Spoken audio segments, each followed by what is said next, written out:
अगर आप लोग हमारे चैनल पर नए हैं तो प्लीज चैनल को सब्सक्राइब करो और ऐसे कार्टून की वीडियो देखने के लिए बेल आइकन को ऑन करें। की तरह इस साल भी सलोनी के विद्यालय में बसंत पंचमी के उत्सव की तैयारियां होनी शुरू हो गई थी।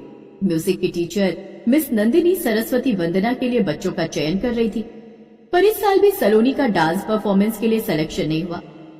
मैम, मैंने तो बहुत अच्छा डांस किया। इस बार तो मैंने डांस स्कूल से नृत्य भी सीखा है, पर आपने मुझे इस बार भी डांस परफॉर्मेंस में नहीं लिया। क्यों मैम? आपने मुझे लास्ट ईयर भी नहीं लिया था।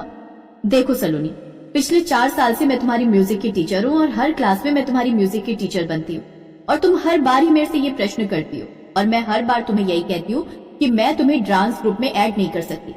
सलोनी, तुम समझो, तुम्हारा रंग काला है। मैं सरस्वती वंदना के लिए एक काली लड़की को नहीं ले सकती। मैं अपनी सारी गर्ल्स गोरे और सुंदर रंग की लेने वाली हूँ। तुम्हें ग्रुप में ऐड करके मैं परफॉर्मेंस खराब नहीं करने वाली। बसंत पंचमी और सरस्वती वंदना में मुझे सुंदर बच्चों की जरूरत है, और मैंने सुंदर बच्चे सेलेक्ट कर लिए, इसलिए मेरा दिमाग मत खाओ। मैंने मना कर दिया तो बस समझो मना कर दिया। अब जाओ और अपनी सीट पर बैठो। सलोनी का रंग काला था, इस वजह से उसकी संगीत की टीचर नंदिनी उसे कभी भी संगीत के किसी प्रोग्राम में भाग नहीं लेने देती थी।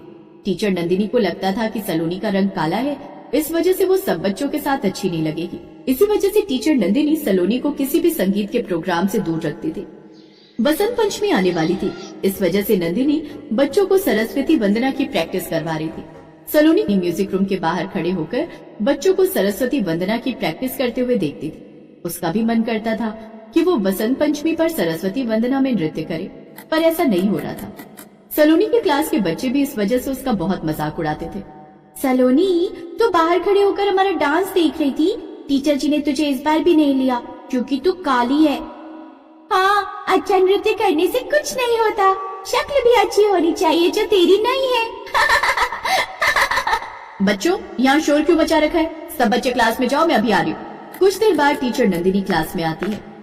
क्या हुआ नंदिनी मैम, आज बच्चों को म्यूजिक रूम से जल्दी छोड़ दिया? हाँ मिस दिशा, वो प्रिंसिपल मैम ने कल बसंत पंचमी पर सरस्वती पूजा की तैयारी करने के लिए कहा है, इसीलिए नीचे प्रार्थना हॉल में कल सुबह की तैयारी करने के लिए जा रही हूँ। सलोनी, तुम मेरे साथ नीचे प्रार्थना हॉल में चलो। वैसे भी तुम डांस में तो हो नहीं, तो थोड़ा वैसे ही काम करवा लो। जाओ सलोनी, नंदिनी मैम के साथ जाओ। सलोनी का चेहरा उदास था। वो चुपचाप प्रार्थना हॉल में टीचर नंदिनी के साथ सरस्वती पूजन की तैयारी करने लगी।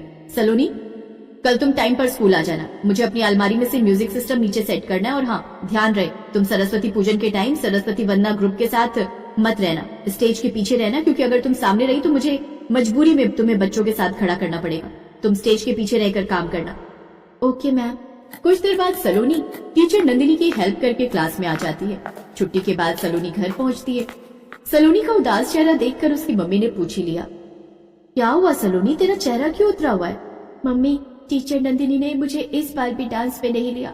कल बसंत पंचमी पर हमारे स्कूल में सरस्वती वंदना हो रही है। मेरी क्लास के सभी बच्चे उसमें भाग ले रहे हैं, बस मुझे छोड़कर। टीचर नंदिनी बोल रही थी कि मेरा रंग काला है, इस वजह से वो मुझे डांस में नहीं लेंगी। क्या तुम्हारी टीचर ने ऐसा कहा? मैं अभी तुम्हारे स्कूल चलती हूँ, तुम्हारी प्रिंसिपल मैडम से बात करती हूँ। टीचर नंदिनी हर साल तुम्हारे साथ ऐसा ही करती है, इस बार मैं चुप नहीं रहूंगी। नहीं मम्मी, रहने दो। अगर आपने उनके लिए प्रिंसिपल मैडम से कुछ कहा तो टीचर नंदिनी मुझे बहुत डांटेगी। रहने दो मम्मी, बाद में बात कर लेना। मम्मी, नंदिनी मैम बोल रही थी कि कल मुझे सुबह जल्दी स्कूल जाना है क्योंकि सरस्वती पूजा की तैयारी करनी है। ठीक है, मैं तुझे उठा दूंगी। सलोनी बहुत उदास थी, इस वजह से वो कमरे में जाकर सो गई। पर नंदिनी की माँ वर्षा को ये सब अच्छा नहीं लग रहा था। कुछ देर बाद जब सलोनी के पापा लौटे तो उन्होंने घर की दूसरी चाबी से ताला खोला तो सलोनी सोकर उठी। सलोनी, तुम्हारी मम्मी का है? बाहर से ताला लगा हुआ था, मैंने दूसरी चाबी से खोला। पापा, मैं तो स्कूल से आकर सो गई थी, पता नहीं मम्मी कहाँ गई है, मुझे बताकर भी नहीं गई। वर्षा सलोनी को बिना बताए उसके स्कूल गई थी। सारे टीचर्स जा चुके थे, बस प्रिंसिपल मैडम अपने ऑफिस में थी। सलोनी की मम्मी प्रिंसिपल मैडम से मिली और सारी बात उनसे कही। मैम, स्कूल मंदिर होता है और जिस तरह मंदिर में भगवान भेदभाव नहीं करते, तो मुझे लगता है ऐसे ही स्कूल के टीचर्स के लिए भी सभी बच्चे एक समान होने चाहिए। पर टीचर अगर बच्चों के साथ भेदभाव करेंगे तो क्या उस स्टूडेंट को दुख नहीं होगा? मेरी बेटी सलोनी पिछले कितने सालों से अपने रंग की वजह से संगीत के किसी भी प्रोग्राम का हिस्सा नहीं बनी। मैं नंदिनी मैडम की शिकायत करने आपके पास नहीं आई हूँ, मैं सिर्फ अपनी बात रखना चाहती हूँ। अगर आज मैं स्कूल ना आती तो मेरी बच्ची के साथ साथ सभी बच्चों के साथ गलत होता जिनके माता पिता उनके लिए आवाज नहीं उठा पाते। बच्चे डरते हैं कि कहीं टीचर की बात बच्चों ने प्रिंसिपल मैडम से कह दी तो उन्हें डांट पड़ेगी, सजा मिलेगी, पर नहीं, मैं इस बात से डरकर अपनी बच्ची के साथ नाइंसाफी नहीं कर सकती मैडम। मेरी बच्ची बहुत उदास है। कल भी बसंत पंचमी पर सरस्वती पूजन में सरस्वती वंदना के कार्यक्रम में मेरी बच्ची को इस कारण भाग नहीं लेने दिया गया क्योंकि मेरी बच्ची का रंग काला है। वर्षा जी, मुझे इस बारे में कुछ भी नहीं पता था। आपने बहुत अच्छा किया जो मुझे आकर ये बात बता दी। अब आप सब कुछ मुझ पर छोड़ दीजिए और निश्चिंत होकर घर जाइए। सलोनी के साथ कुछ गलत नहीं होगा। सलोनी हमारे स्कूल की बच्ची है, हम हमेशा उसके साथ हैं। वर्षा के चेहरे पर खुशी आ जाती है क्योंकि वो जानती थी कि वो जो कर रही है बिल्कुल सही कर रही है। वर्षा सलोनी को इस बारे में कुछ भी नहीं बताती। अगले दिन प्रिंसिपल मैडम नंदिनी से कुछ बात करती उससे पहले नंदिनी को अपनी भूल का एहसास हो गया। ओह नो, सरस्वती पूजन तो शुरू होने वाला है और सरस्वती वंदना में जो लीड सिंगर थी वो बच्ची तो आज छुट्टी पर है। अभी अभी उसकी मम्मी का फोन आया कि उसे तेज बुखार है। अब सरस्वती वंदना कौन गाएगा? बच्चों को तो सिर्फ डांस करना आता है, सिंगिंग तो ये लोग कर ही नहीं सकते। आपने अपने बच्चों को सिखाया नहीं था? किसी और को आता हो तो उसे आगे खड़ा कर दो। नहीं, ये सब बच्चे तो बस पीछे से बैक में गा रहे थे। पारुल को ही आती थी सरस्वती वंदना। क्या होगा, परफॉर्मेंस स्टार्ट होने वाली है। मिस नंदिनी अभी दूसरी टीचर से बात कर ही रही थी कि तभी स्टेज पर किसी के सरस्वती वंदना गाने की आवाज आती है और ये आवाज सलोनी की थी। सलोनी सरस्वती वंदना में आगे खड़ी थी और बहुत सुंदर आवाज में वो माइक पर सरस्वती वंदना गा रही थी। बच्चे डांस कर रहे थे। प्रिंसिपल मैडम भी वहीं खड़ी थी, वो भी सलोनी के साथ गुनगुना रही थी। कुछ देर बाद सरस्वती वंदना समाप्त हो जाती है। जय जय जय माँ सरस्वती। सब लोग सरस्वती माता को नमन करते हैं और बच्चों की परफॉर्मेंस के लिए तालियां बजाते हैं। टीचर नंदिनी के साथ साथ सभी टीचर्स भी सलोनी की आवाज की बहुत प्रशंसा करते हैं।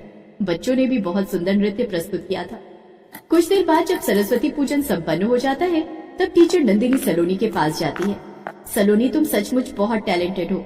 मैं गलत थी जो तुम्हारे रंग को देखती थी, पर आज तुमने इतनी सुंदर सरस्वती वंदना गाकर बच्चों की मेहनत को खराब होने से बचा लिया। अगर तुम सरस्वती वंदना न गाती तो बच्चे भी नृत्य करने से रह जाते। थैंक यू सलोनी बेटा, आज तुम्हारी वजह से इतनी सुंदर सरस्वती पूजा संपन्न हुई। थैंक यू सो मच बेटा। टीचर नंदिनी, अच्छा हुआ आपको खुद ही ये बात समझ में आ गई कि हमारे स्कूल का हर बच्चा बहुत टैलेंटेड है, इसलिए सभी बच्चों को एक समान समझना ही टीचर को महान बनाता है। मैम, मैं हमेशा ध्यान रखूंगी कि आज के बाद मुझसे ऐसी गलती कभी ना हो। सरस्वती पूजन के बाद सलोनी खुशी खुशी घर जाती है। सलोनी को खुश देखकर उसकी माँ वर्षा भी बहुत खुश थी। वर्षा मन ही मन माँ सरस्वती को धन्यवाद कहती है।